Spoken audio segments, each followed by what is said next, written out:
The Center for Rural Ministry is really an effort to connect college, church, and community. So the Center for Rural Ministry comes out of a 5-year project for rural ministry that I can't claim to have had the idea for. However, I was on the original team and I thought I was gonna be a professor first. And then God just kept breaking my heart for my hometown. And I kind of got pulled in as the pastor of the group.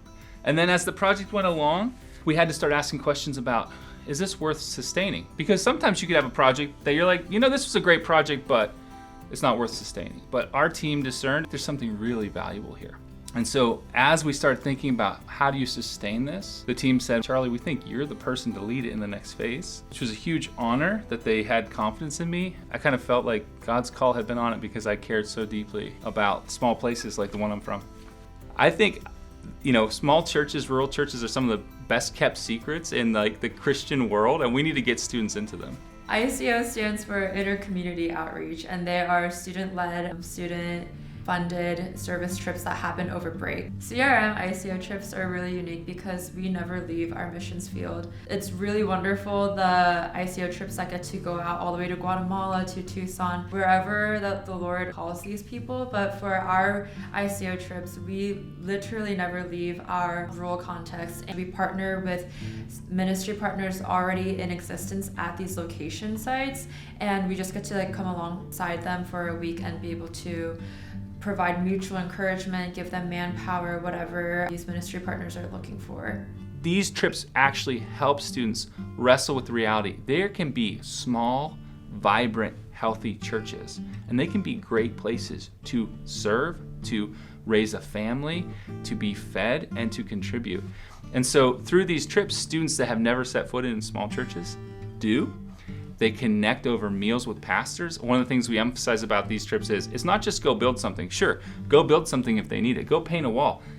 Also, go sit down with that pastor and ask for a couple hours what ministry's like in this context. As much as we can provide 12 hands and feet that can clear out a whole basement and provide them a week's worth of physical labor, we just as much value the time and conversations that we get to just converse with these pastors and to hear about their ministry and just get the wisdom of what it's like to do ministry there.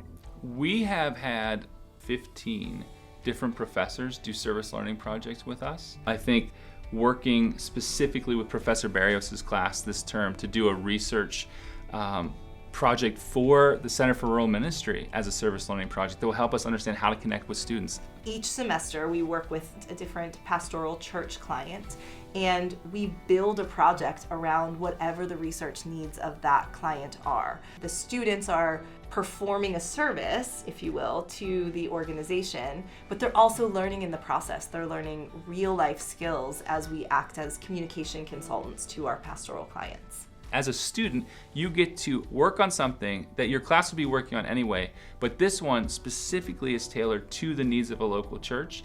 And so it's not just some imaginary client you're working for. You are working for a pastor and a congregation with real needs, and you're actually giving them tangible benefits. Service learning, in my opinion, is one of the best mechanisms for teaching students and really helping them to learn about their own giftings, to learn about some of the intangible skills that you can't necessarily replicate in a classroom setting.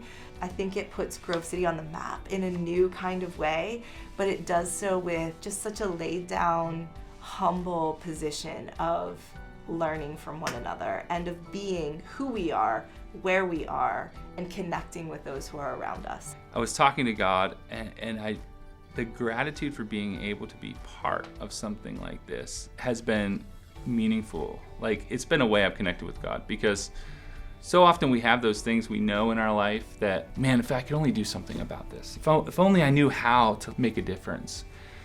But for me, God's opened up a door to make a difference in something that I truly care about.